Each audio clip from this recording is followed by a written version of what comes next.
Hey guys, I'm Jason Inman, and we're here to talk about some DCTV, and I have William Bibbiani from Crave Online, which is a really awesome website. What are you guys featuring on Crave this week? Well, one of the big releases this week is a film called Ex Machina. It really blew people away at South by Southwest. It's a great sci-fi film.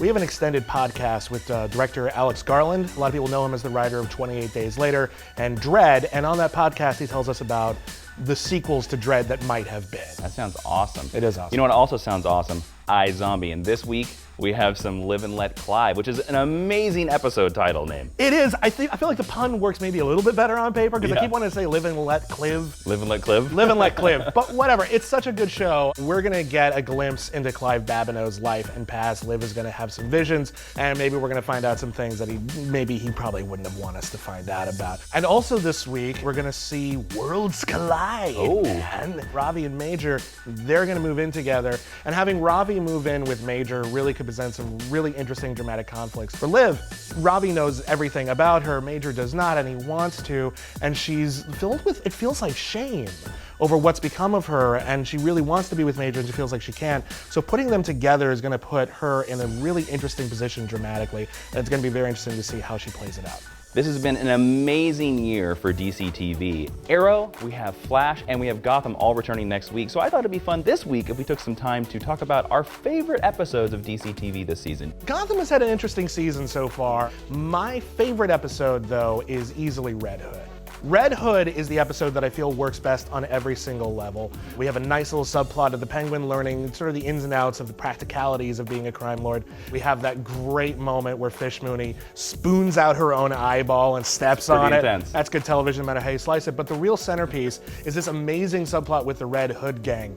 A lot of the stuff in Gotham is about myth building. It's about saying, like, here are the characters who are going to be really important to the DC universe in a few years, like after Batman comes around. The Red Hood gang, though, is a myth right now. It plays like a classic Will Eisner story, and it's easily my favorite episode of Gotham so far. What about you? What are you liking on? Well, my favorite comes from The Flash, and it's Revenge of the Rogues, because it was the first team up of Captain Cold and Heatwave. It was the first time we saw them, and also it led to a climactic battle where the Flash had to reveal himself to the public for the very first time. I know most people would be like, oh, go for the Man in Yellow or all this stuff like that, but no, the team up of the Rogues, the first indication of the Rogues, is my favorite moment in The Flash. Well, the Flash is so often defined by his rogues. You know, a lot of people say maybe Batman has the best rogues gallery of all, but I think the Flash is really stiff competition. And what's great about the Flash's rogues is the way that they all interact with each other. And here we did see the first team up of that, and that really was a great episode. But my favorite episode has got to be Flash versus Arrow. It is everything I wanted in a crossover episode. The Flash side of the crossover. The Flash side of the crossover is my favorite part. It had the most humor of the crossover. You got to see the supporting characters interact. Seeing Diggle watch the Flash move for the first time is still one of the funniest moments of any show this season.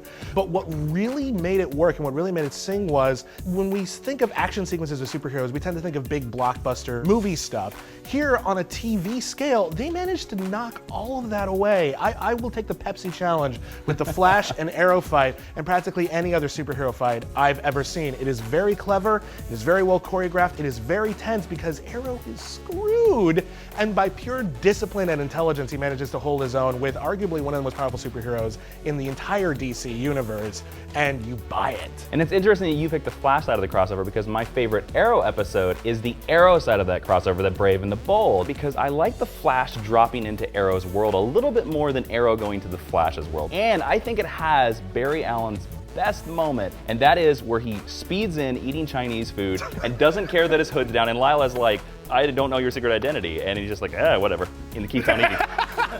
That's the best moment of all. That is a great moment, I can't deny it. I think the fight has got to be the highlight, but you got a good argument there, I totally buy it. All right, so let's go right to the bad apple of the week, which is where we like to spotlight a character that you should keep your eye on. That's right, and this week is got to be Clive Babineaux. You know, he's a character who's obviously been a major part of iZombie, but again, we really haven't gotten to know him terribly well, and this week it looks like we might find out some things about him that are maybe don't make him look so heroic. I'm not sure if they're gonna go like, oh, maybe he's a villain. I don't know if they're gonna go that far, but it's a really exciting moment to really flesh out that character and really get into his brains a little bit. So I'd be very excited. Well, that's definitely something to look forward to. Thank you so much for talking to us about some DCTV and your favorite DC episodes. Thank you.